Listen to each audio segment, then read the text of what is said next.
In ancient times, hundreds of years before the dawn of history, lived a strange race of people, the Druids. No one knows who they were or what they were doing, but their legacy remains, hewn into the living rock of Stonehenge. Stonehenge, where the demons dwell, where the banshees live, and they do live well. Stonehenge, where a man's a man, and the children dance to the pipes of Pan. Tom Holland, that was Spinal Tap. Of course. A reminder, if any were needed, that you should never mix up feet and inches, as you will recall from the film. So you a big Spinal Tap fan, Tom? I am. And I remember the first time I watched it, obviously being a Salisbury boy, being incredibly proud that Stonehenge was on it, even though, as you hinted, when the models of Stonehenge descend, they're not quite as large as they could be. They're not, are they? But there's so much good history there, isn't there? A race of people called the Druids who built Stonehenge. No one knows what they were doing. Yeah, it's very, very accurate. Hundreds of years before the dawn of history. Yeah. Well, that's true. That's true enough. Anyway, well, as you can probably imagine, Stonehenge is a topic that I've been wanting to do for ages. And Dominic, we've done almost 200 episodes now, and finally you've allowed me to do it. So that's we have, yeah. But I've been very keen to do Stonehenge. I'm a big fan of the subject, Tom, as you know. I'm very excited about it because actually I know nothing at all about Stonehenge. So I'm looking forward to being educated. I'm going to educate myself, as the youngsters say. Well, we have the perfect person then to educate you, because we have with us Mike Pitts, who is archaeologist, journalist, editor of British Archaeology, author of loads of fantastic books, one of which, book called Digging Up Britain, A New History and 10 Extraordinary Discoveries, was my book of the year about 3 years ago, was it, Mike?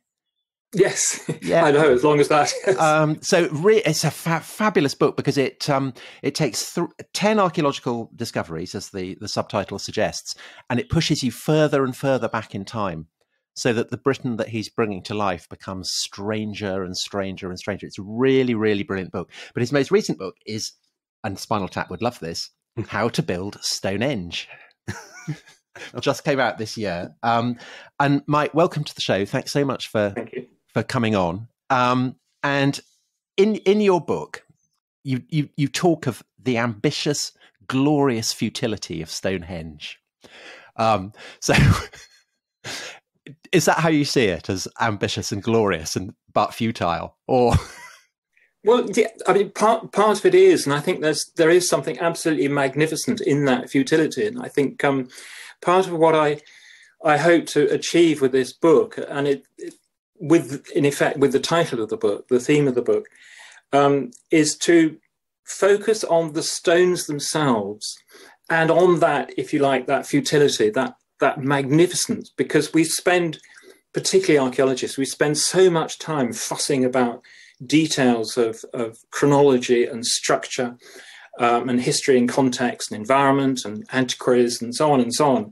And we lose sight, I think, of the central focus of it all, which is this monument, and how utterly bizarre and extraordinary it is, not just now, but must have been at the time it was built as well. So that's what I was trying to conjure, really.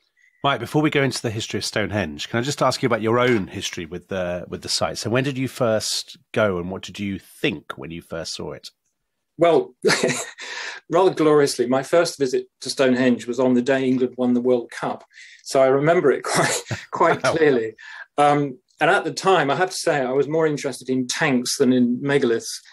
And there was a military display at Lark Hill, the military base just immediately to the north of Stonehenge. And I remember sitting in the audience watching these guns trundle around the parade. And every so often there would be an announcement over the tannoy saying England had scored a goal.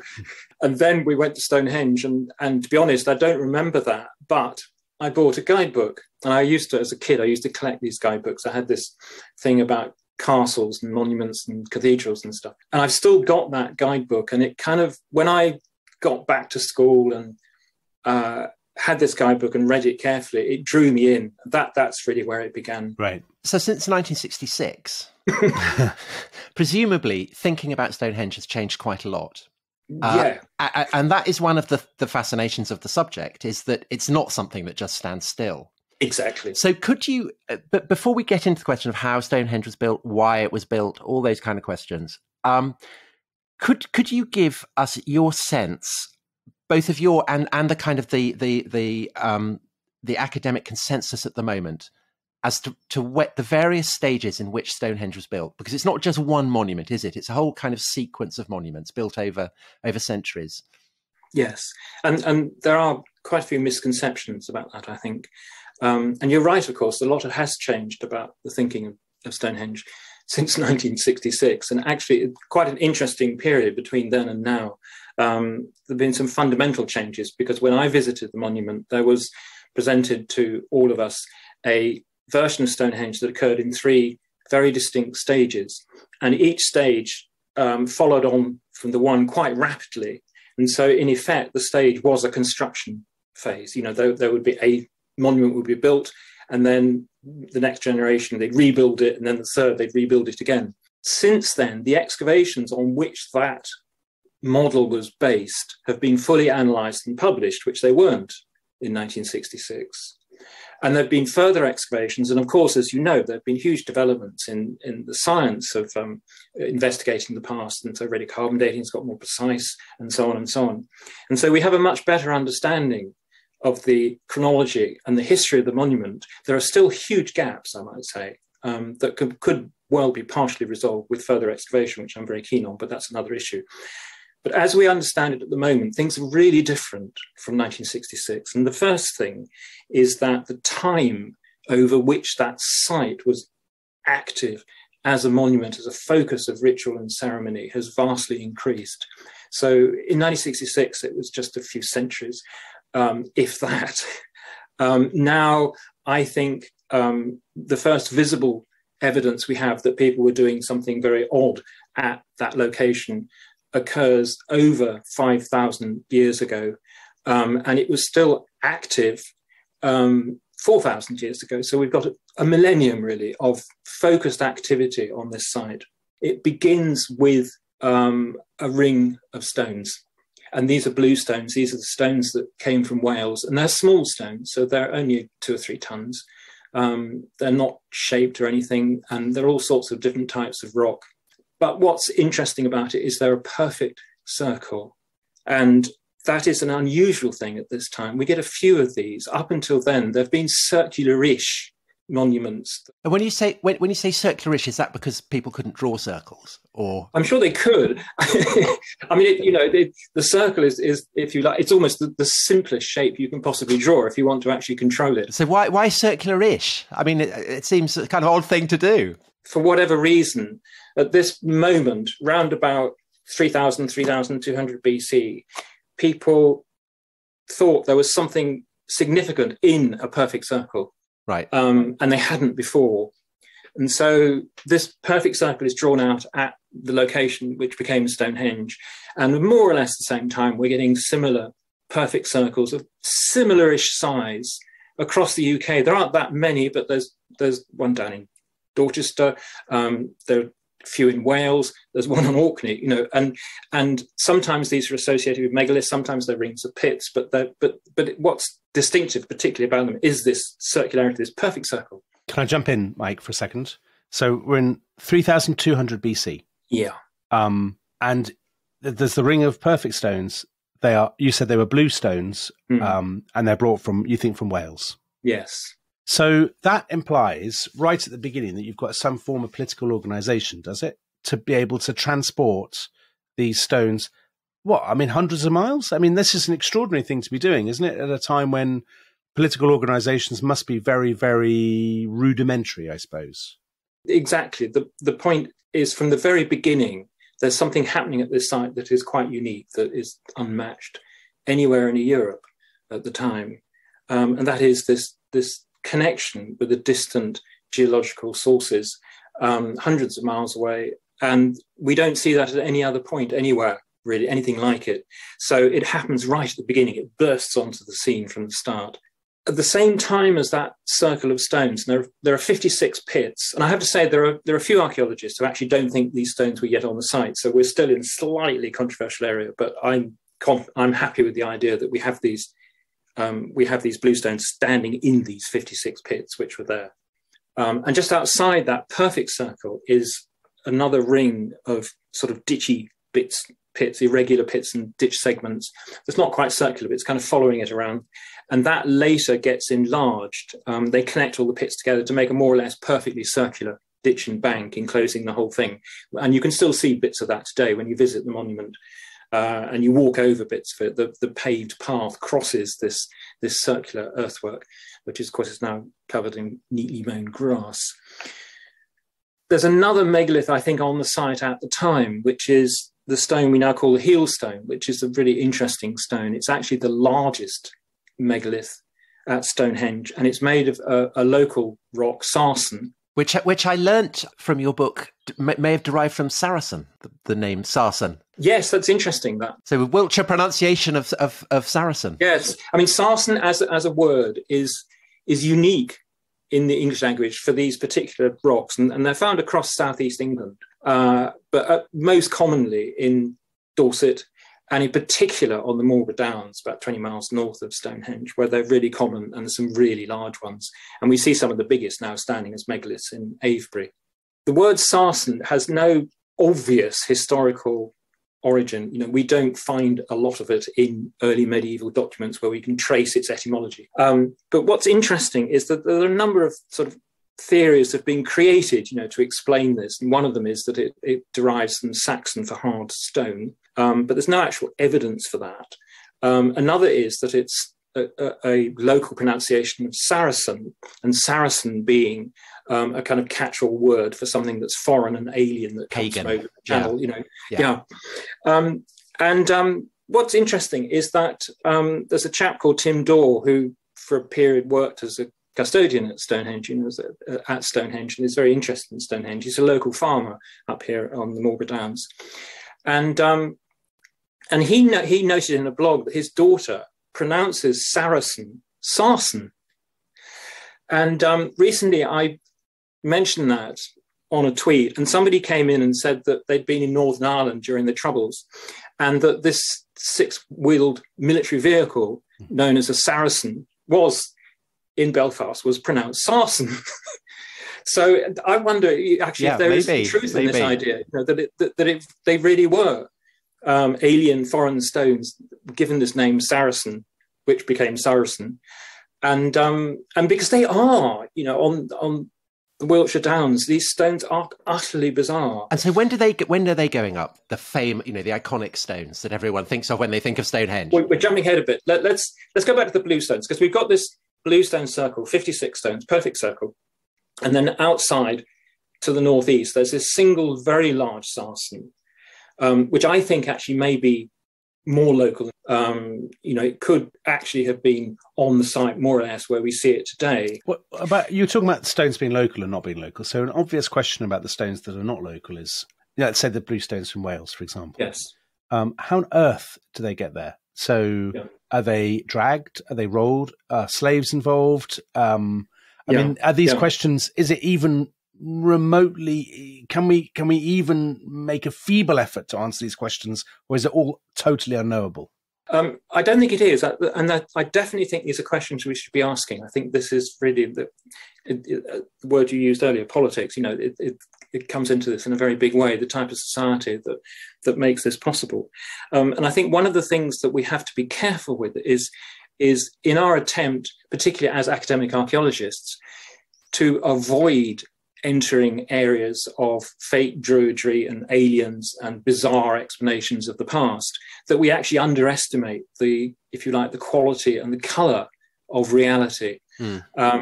And Stonehenge is a phenomenally bizarre and extraordinary monument. And I don't think it's unreasonable to imagine that the society that created that was actually really quite complex. And there was an awful lot going on that we can never know about.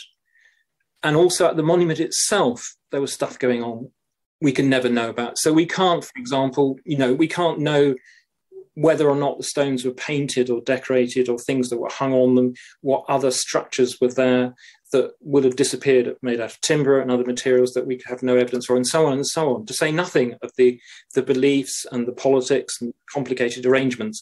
But we need to ask those questions, I think it's important. And Mike, these are basically the questions that people have been asking right from the beginning. So the very earliest written mention of Stonehenge is by an abbot called Henry of Huntingdon, writing in 1129. And he says, no one has been able to discover by what mechanism such vast masses of stone were elevated, nor for what purpose they were designed. So how and why? These essentially are the questions with which the first mention of Stonehenge enters the historical record. Yeah. And we're still asking those questions. So just on the how.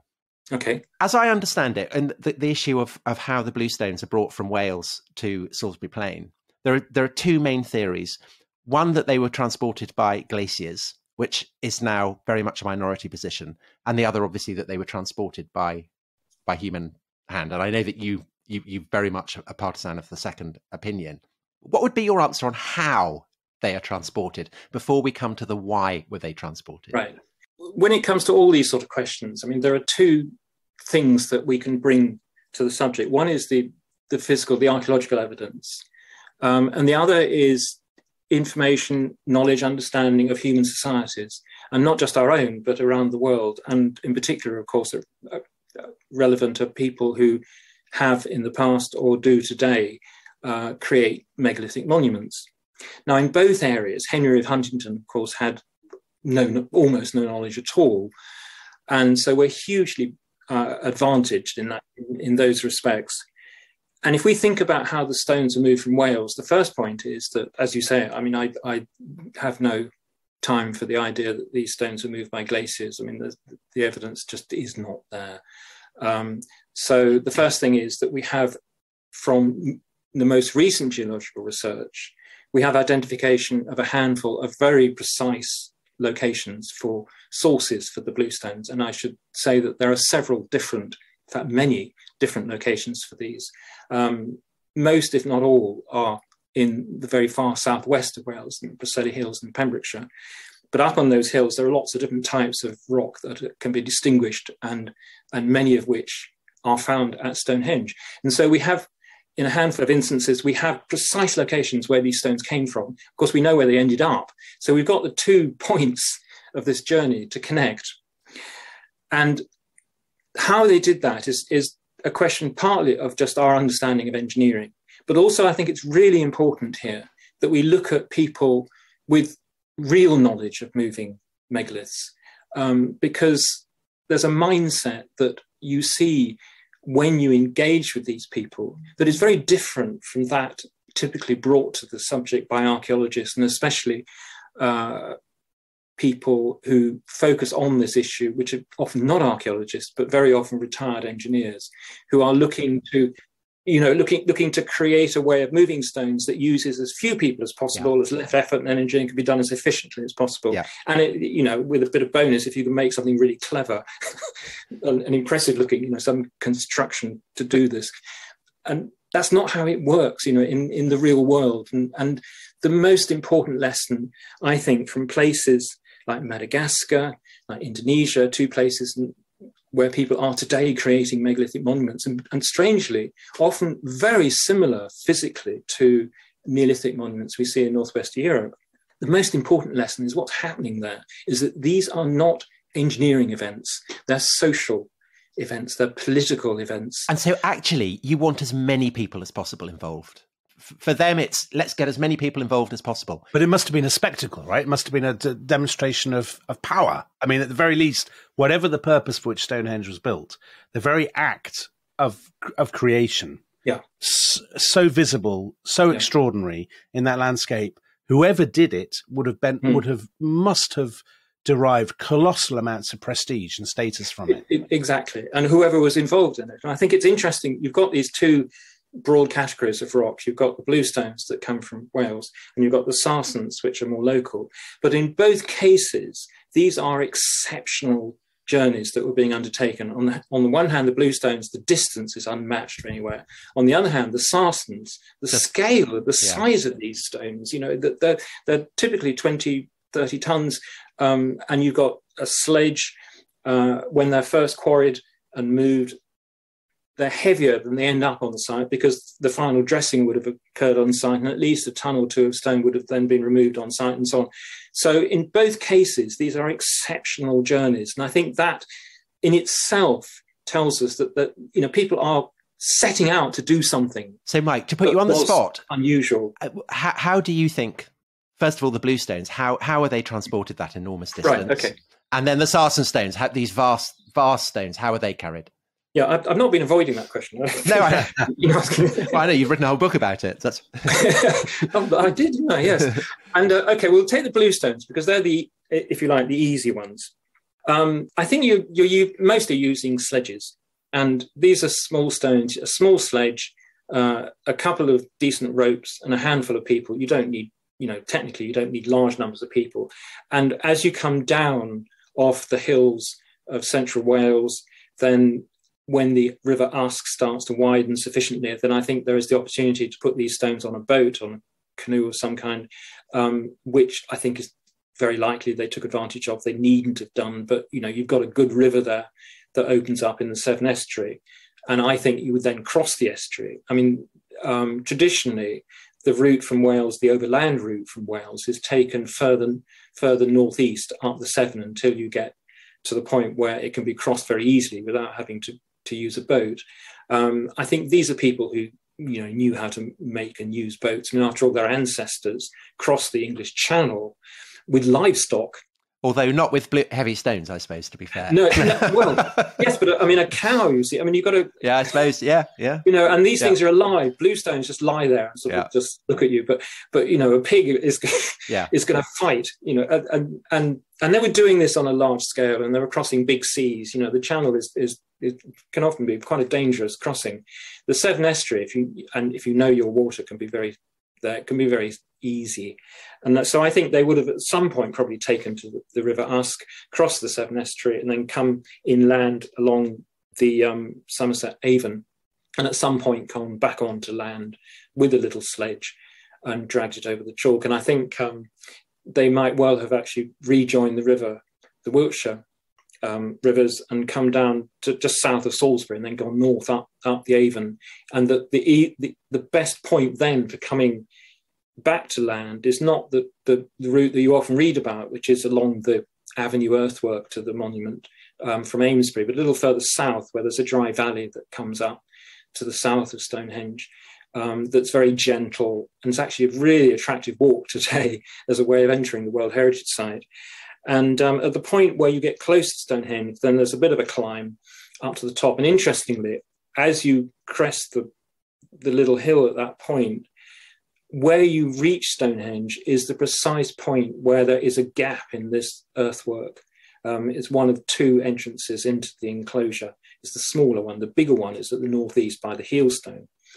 But there is this persistent entrance on the southern side. Okay, and then the Sarsen stones, these vast, heavy stones. There's another thing I haven't mentioned, another possibility. They could have carried the stones, the Bluestones. It's really awkward. Sort of if you've got steep, loose ground, or the small sort of narrow passages or something like that you need to get through, where it's difficult to get a sledge and a rope, the ropes and everything like that, you can literally lift the stones. You can put them into a wooden frame, and people do this, and there's actually some extraordinary cine film of people doing this in northeast India, carrying megaliths similar size to Bluestones. So very doable.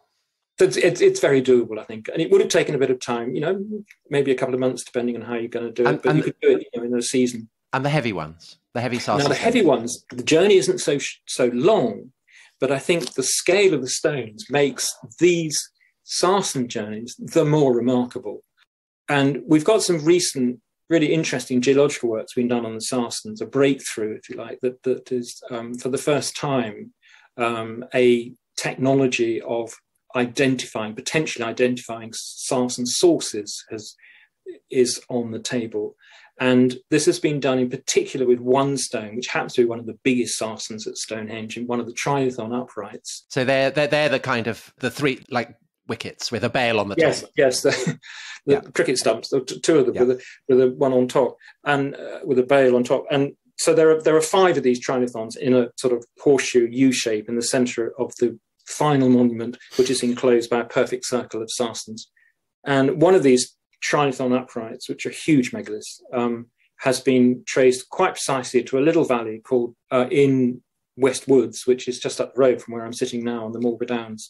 So again, we've got if you like, we've got the 2 endpoints for journey, and it's a relatively easy journey. It starts off with a gentle climb and then a massive drop down into the Vale of Pewsey. And at that point, traditionally, what happens is people then cross this vale and go up on Salisbury Plain the other side. Now, I think that's a step too far because that's a huge climb, quite a steep one. However, wherever you do it, it's a challenge for something that weighs 20, 30, maybe 40 tons. But they're still doing it on sledges, are they? You think? Yes, exactly. Well, particularly on sledge. I think it's the only way you can possibly move these stones. You need to have a sledge because the sarsen boulders, even when they're finished and they're heavily dressed, much more than we realise as a result of a recent study, we've learned this, that they look quite irregular, but actually even the irregularities are kind of smoothed off in most cases. But they're still irregularly shaped. And before they reach Stonehenge, they would have been more irregular because some of that dressing undoubtedly took place on the site. So you've got these massively heavy stones that have great protrusions and hollows and lumps and things. And there's just no way you could drag those over soft ground, the turf and the chalk, without a sledge underneath it. And a sledge that's strong enough to take these weights is itself going to weigh several tons, and they're probably made out of oak or birch.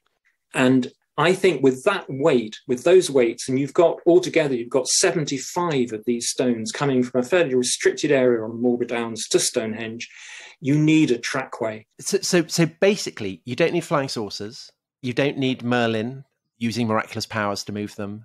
You don't need glaciers. It's entirely doable, but it's an astonishing feat, but it is doable.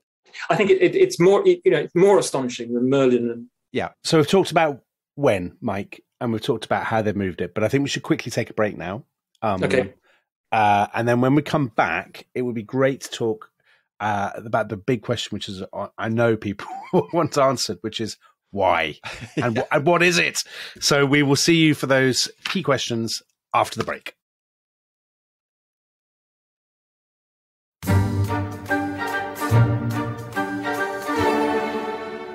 No one knows who they were or what they were doing. But does no one know? That's the question that we are asking today about Stonehenge. And we have with us absolutely the man to do it, Mike Pitts, who's been telling us when it was built and how the stones were physically moved to the site. But Mike, the sort of $6 billion question is why? Why did they bother?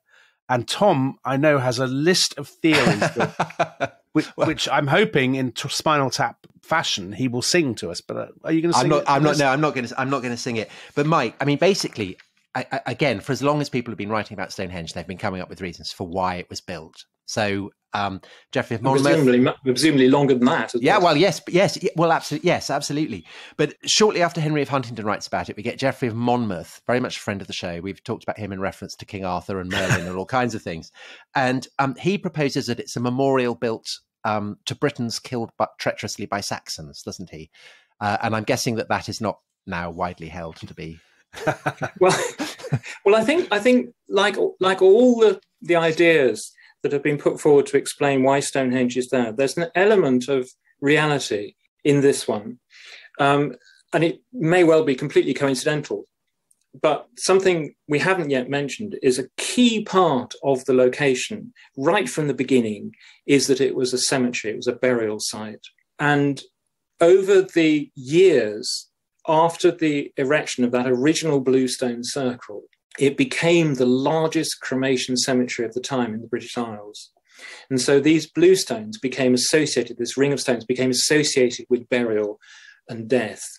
So in that respect, there's something in that original medieval story that is on the nail, right. This association with burials. Okay, so then Inigo Jones, the great set designer for James I and Charles I, he suggests it's a Roman temple. So that's a no. right? Yeah, that was slightly trickier. Then John Aubry, very much a friend of Stonehenge. His holes are all over it, aren't they? And he came from the village that I grew up in, Broadchalk, so very, very fond of him. He suggests that it was built by the Druids. So that's the theory that Spinal Tap pick up on. Yeah.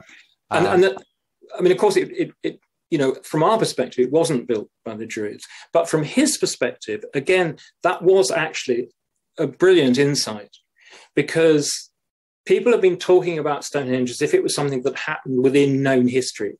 And so this is where Inigo Jones got Roman, because he couldn't fit it in as a Norman monument or a Georgian structure. So he put it into the Roman era. Now, what Aubry did was he looked at it and he thought about it, and he thought, this isn't even Roman. It's older than that. And so then he thought, well, what's our conception of what happened before Rome? Well, the only actual evidence, as opposed to mythology, that he could draw on for this was what he found in classical writers, and where he came across descriptions of a priesthood called Druidry. And so it made complete sense that he was then creating a prehistoric context for Stonehenge. And the only information he could bring to that prehistoric story came from these classical writers who came into Britain before or around the time of the Roman invasion. So he was right, you know, in that sense. That's been the most enduring, wouldn't you say? So in other words, the man, woman in the street, you go into the street of Northampton and say, who built Stonehenge? I would guess a pretty significant number of people would say, oh, it's something to do with Druids. Do you not think that's been very hard to kill, that idea? I think you're quite right. And in the middle of the last century, archaeologists tried desperately hard to use your word, kill it, which I think is quite appropriate for them. They were really, really worried about this idea of Druids, and they tried also to stop modern Druids getting access to Stonehenge at midsummer and so on. It doesn't bother me. I think it still has an element of appropriateness about it, in that Druidry is, you know, when people say Druids, and headline writers in newspapers often use Druid in this sense, they literally just use it to mean, in a very vague sense, something that happened before Rome, you know, without any more sophisticated understanding of what that means. Exactly. There's a suspicion of a beard, a robe, and wild ideas, but apart from that, and also human sacrifice. Yeah. Yes. Okay. I mean, there's a lot of baggage that comes with Druidry that is not necessarily appropriate, but it's a good starting point. You know, you're starting from a position of imagining that the people who built Stonehenge were not like us, and I don't think that's a bad place to start. But Mike, the idea of human sacrifice has I mean, that's also been incredibly popular. So when Wordsworth writes about Stonehenge, it's all, you know, carnage and slaughter and sacrifice and so on. I mean, is there any archaeological evidence for human sacrifice at Stonehenge, or is that something that is bred entirely of people's fantasies and drawing on kind of traditions of Druids and so on? It does. It comes from people's imaginations. I think the origin of it is partly embedded in colonial history, and in particular in discoveries and voyages in the Pacific, where ideas of cannibalism and sacrifice developed in the 18th century in particular. And there was evidence, you know, there was concrete evidence of this happening. There's no getting away from that cannibalism and sacrifice were occasionally practiced in very particular circumstances. And I think people, again, a bit like Aubry, you know, looking for a kind of world that they could imagine might have been the world of Stonehenge, but not the world we live in, then ideas from there were transported to Stonehenge. Of course, they were rather nice because they were dramatic and but also, I mean, it's inevitable, because essentially with Stonehenge we have the hardware, but we don't have the software. The software has been kind of wiped, and so I guess it's inevitable that cultural mores and trends will influence how people understand what the purpose. So in the 60s, when you're going there, people become very keen on it, the idea that Stonehenge was a computer, right? William Stukeley, who is my favourite Stonehenge antiquary, who was an absolute genius of landscape study and perception, he was really the first to notice that the whole monument was aligned on the solstice axis, so the midsummer sunrise in one direction and the midwinter sunset in the other. And that has survived. Nobody really disputes that. And we see it not just at Stonehenge, but we see it in other smaller monuments in the Stonehenge landscape as well. So that's definitely there. So right from the beginning, we can see that there is this kind of this solar, this sky relationship of the monument. There's stuff going on there. Now, what Gerald Hawkins, who wrote this book called Stonehenge Decoding, which was published in the 60s, what he did was, he brilliantly, for the time, he was an astronomer. He used an IBM computer, which then was really cutting edge technology and was something that was sort of several multiples the size of Stonehenge, to feed in. He fed into this computer all the coordinates of every hole and megalith at Stonehenge, and came up with this extraordinarily complicated pattern of astronomy and mathematics, and argue that Stonehenge itself was a computer. And this definitely caught the public imagination, and is something really hasn't quite gone away again. Yeah, I think, again, as with all these explanations, there's definitely an element of reality in this.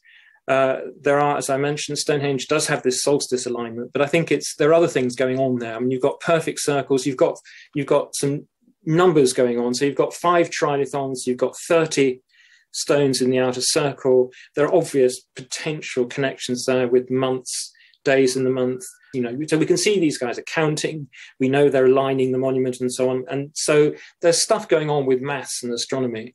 But I think it's going to be not computers, not scientific, white-coated, if you like, in the way that Gerald Hawkins. Yeah, in the so it's not IBM. It's not IBM. Yeah. Again, like the whole construction and the whole vision of Stonehenge, it's about society and politics and engaging with the world around. I guess the kind of the contemporary theory that a bit like the computing theory has kind of caught the popular imagination is the one put forward by Mike Parker Pearson. And his argument essentially is that Stonehenge is a landscape of death. And this great complex called Durrington Walls, which lies by Woodhenge, is a complex of life. And they're joined by the River Avon. And you go on journeys from the dimension of life at Durrington Walls down the River Avon, basically to Stonehenge, which is the dimension of death. Is that theory one that is now widely held by archaeologists, or is it still very much a minority position, or what is the standing of that theory at the moment? I wouldn't say it's a minority position, but neither would I say that it's universally followed by archaeologists. I think, like all of these things, I think there's definitely an element of reality in it. There's an element of truth in this, and I think quite a significant one, but it's far from the whole picture. So I mentioned that Stonehenge, the location, was this really big cemetery. We don't know how many burials there were. About half the monument, the area, has been excavated. Most of that in the 1920s, when the burials of the type that they were finding, which are just cremation burials with very few, if any, artifacts associated with them, and just small little heaps of cremated burnt bone and ash, and very difficult to do anything with. And there wasn't a great interest in them. And the way they were digging, they would have undoubtedly missed quite a few. And they weren't saved very well, and so on and so on. So the figures you see for the number of burials at Stonehenge vary widely. My calculation 20 years ago was that there were something in the order perhaps of 240, but I think there might well have been more than that. But that's over 1,000 years, is it? Oh, well, no, this is the point. This is over 5 centuries, maybe. So presumably that must mean that something is allowing people to be buried there, because it's obviously not just everybody. So is this a kind of pharaonic equivalent, a Wessex equivalent of these royal families or priests or what? But there's 2 points to make. On the one hand, this is unusually large for a cremation cemetery of this time in Britain in the Neolithic. On the other hand, of course, as you rightly say, it's not enough people to represent over that period anything like the entire community. And one of the things that's interesting is that recent isotope study of some of these cremated remains, and they were reburied in 1935 at the site in an Aubry hole, and in 2008 we re-excavated them so we could analyse them. And out of that came the information that quite a significant number of these people had not grown up or spent a significant part of their lives in central southern England, and could have come. Mike Parker Pearson made a big thing of them coming from Wales, where the Bluestones were, but actually they could have come from other parts of Britain or even the other side of the Channel. So it's quite an open question. As what though? As what? As high status people? As captives? Well, as slaves? As I certainly wouldn't say slaves. I mean, I think these are people who, in one way or another, have special access to this site and have special reason to be there. And it's interesting that the nature of these burials, it's quite possible that what's being buried is a package of cremated remains that was collected from a pyre years, possibly decades before they were buried. And it looks as if they were actually buried in little containers and baskets or little boxes. They could have been cremated in another part of the British Isles and brought to the site at any later date. So a kind of Neolithic Westminster Abbey. Yes, I think that's not in some ways not an inappropriate analogy. Okay, so this is happening, right? And you've got this very strong association between this unusual burial practice that's occurring and these bluestones. Now, the bluestones, over the 4 or 5 centuries that this is happening, bluestones are moved about. So they're brought in closer into the centre of the site, rearranged, and then possibly rearranged again. It's an area that we're not very clear about exactly what's happening there because it's complicated and the excavations are not brilliantly recorded. But round about 2500 BC, 4,500 years ago, things changed dramatically. And all the bluestones are removed from the site, and then the big Sarsens are brought in at this point. And then the Sarsens are erected, as we were saying, in an arrangement of a horseshoe of trilithons in the middle, surrounded by a perfect circle, which is topped with a perfectly circular ring of lintels. And then the bluestones are brought back in and erected in holes in the ground that match the Sarsens on the inside. So there's a horseshoe of bluestones inside the Sarsen bluestone, and there's a ring of bluestones inside the circle of bluestones. And from that point, there are no more burials.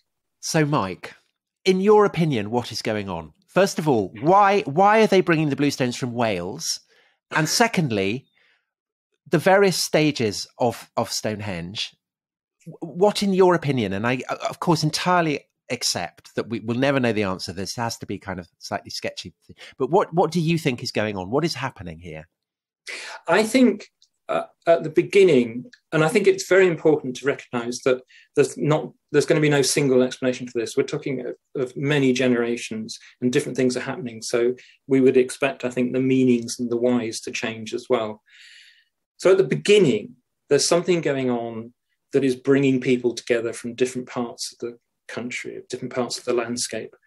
And this is a time when I think the population is really quite thinly scattered. You know, there are small communities.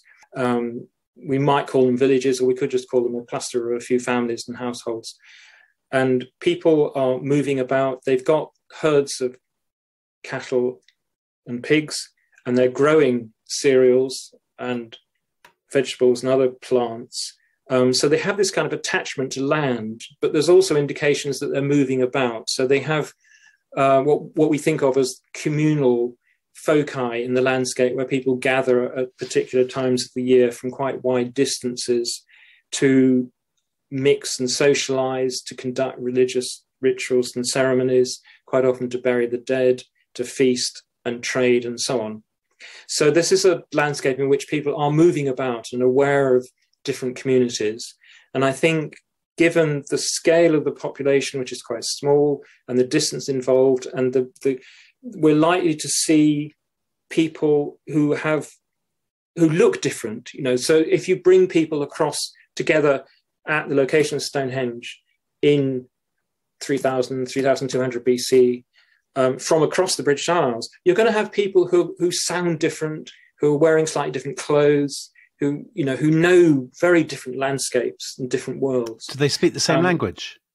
And well, it's a really good question. I mean, I think it depends on what you mean by language, of course, but I think we definitely would imagine different, you know, if you like, dialects and accents, and right. And as to a certain extent, you know, there's elements of language tied to locations that where you have particular types of practices and topographies and so on that have their own unique words. Isn't there evidence that pigs from Scotland were slaughtered at Durrington Walls, and livestock from all over the country and things like that? There is, yes. I mean, there's definitely a case for saying pigs were being brought from very far north of Britain and they were a feasting animal at Durrington Walls. I think the latter bit, I think I'm quite convinced by. I think there's an awful lot of pork being consumed at Durrington Walls, and there are an awful lot of people living there, and it is more or less the time the big Stonehenge is built. So I think it's reasonable to imagine that this is actually where the people who built the big Stonehenge, so the builders' camp, basically. And there was feasting and stuff going on. I'm not entirely convinced about his argument that pigs came from the north of Scotland, but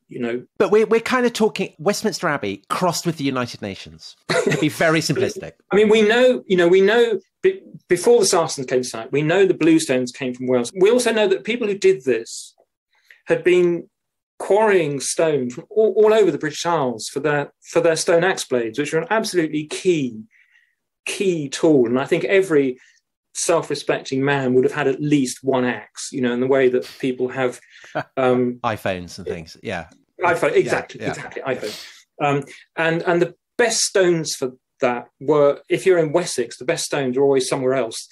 So either you go to the southeast for flint from Norfolk or Sussex, or you would go up into the northwest, into the Lake District, into Wales, and then far north of Scotland, or even Ireland.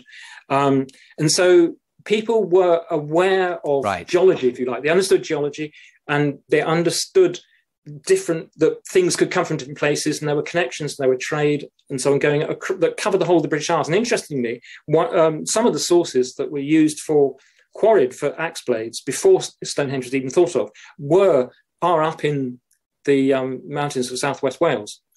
So we got the stones coming from Wales, but you might well have other stuff coming from other parts of Britain that we can't see. That's what people. And Mike, when you say everybody, I mean essentially what you're saying is people from across southern Britain, the whole of Britain, people coming from far and wide to this kind of great complex.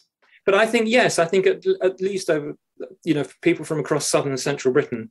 I mean, not everybody, but individuals. So just one thing that occurs to me, therefore, is that when there were all these controversies in the newspapers about, it's the solstice and loads of kind of new agey people pitch up and have a party at Stonehenge, that they're not actually as out of kilter with the original meaning of the site as their critics would have us believe. That in some ways they are being true to the original spirit, aren't they? They're coming from all over the country. They're having a party. They're not bothered about the kind of sledges. No, they're not. Isn't it? I mean, it's very rare on this podcast that I'm the voice of kind of new age druidism, but isn't there something to be said for that? Well, again, as I've been saying, always, whenever something happens at Stonehenge, you can look at it and think, well, somewhere in there's something that's actually not irrelevant to what might have happened in the past. And I think you're absolutely right.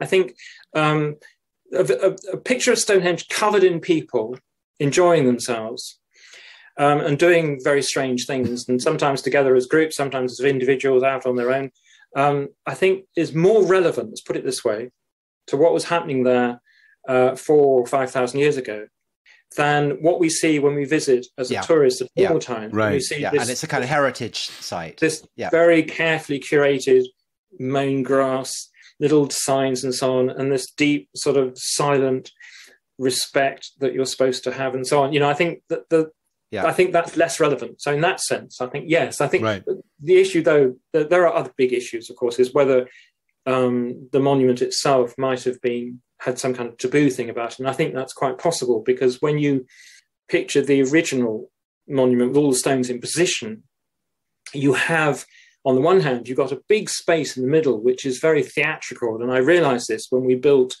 a full-scale replica modelled in very carefully designed polystyrene, painted, and it felt really quite real for a Channel 5 broadcast 20 years ago. And when you remove all the fallen stones in the centre of the site that you have to climb over today, you suddenly find there's this huge theatrical space in the middle. And you also find, when you put all the standing stones back, that you've got this great wall of megaliths around that space that make it almost impenetrable. And there's this very strong sense that there's something about that inner space that is sacred, is sacrosanct, is taboo, using modern words. But broadly, I think the notion of partying, of celebration, of having large numbers of people come together, and again, people, coming from all parts, not just the country, but in this case, and today, the world, really, at Midsummer, it's not at all irrelevant. And so there was a festival there, And that tradition of kind of great summer festivals, Glastonbury and so on, I mean, that's perhaps gives as good a sense of what was going on as anything that's happening at the moment, do you think? Yeah, I do. And I definitely think that music is something that we don't often talk about in the past because there's no easy way of plugging into it. But I definitely think music would have been part of the scene. Right. So Mike, we're coming to the end. There is the obvious question: how does Stonehenge come to an end? And this is an example of how opinions are changing quite rapidly, isn't it? Because weren't there kind of DNA tests came in 2019 suggesting that there was a kind of near genocidal invasion around the end of Stonehenge? But I know that this is kind of intensely controversial and debated. So what is the latest thinking on how Stonehenge ends and how that ties in with ideas of invasion and immigration? There is a lot of very new data and thinking, and you're right. I mean, it's really, really exciting stuff. The genocide does not come from the DNA. That comes from press headlines. Okay. It doesn't come from the scientific research.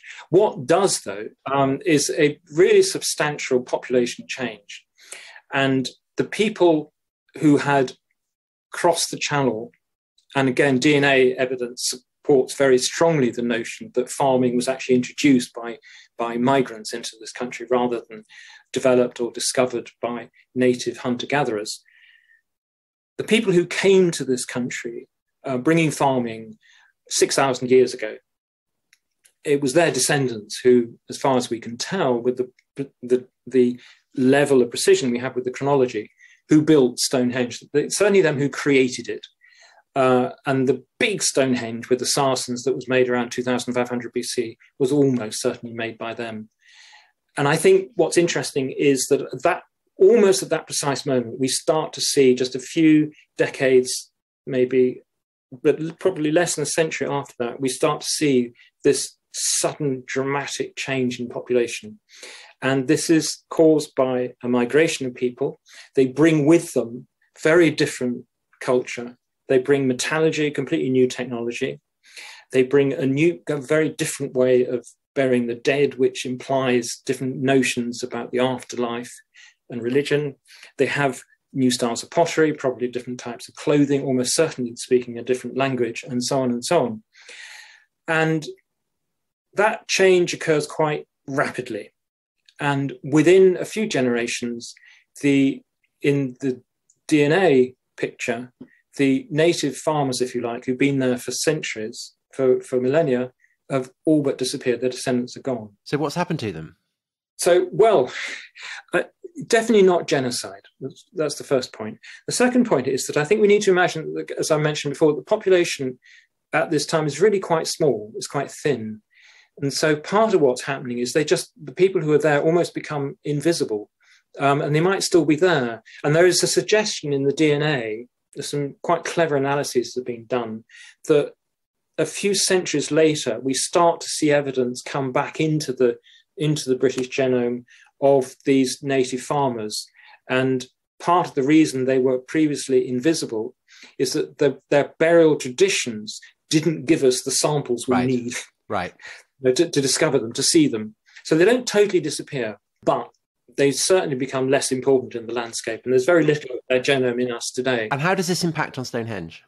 Well, the interesting point is this occurs so close to the time when the big Stonehenge was constructed.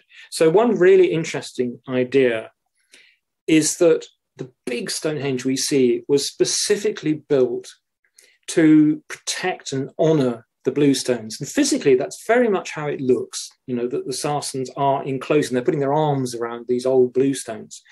And the bluestones are strongly associated with burial. And here we get into Mike Parker Pearson's notion of ancestors. So the bluestones, if you like, are the ancestors at this point, and they're being protected and honoured, or possibly both. There's an individual or a group of people who want to show, in a kind of Boris Johnson way, that that's what they're doing. That they are honouring the ancestors with this grand display, even if they don't necessarily believe in it themselves. They want to show the world that's what they're doing. And this is occurring at a time when people are not yet seeing these migrants. They haven't yet started coming, but they're aware that change is afoot. The kind of rumour coming in from the continent. There's stories coming in, you know, and there might be the odd individual who's crossed the channel and brought a metal jewellery, some gold and copper and stuff, and stories are circulating that there's strange things going on. And so one of the responses to that happening is people will kind of buckle down on tradition.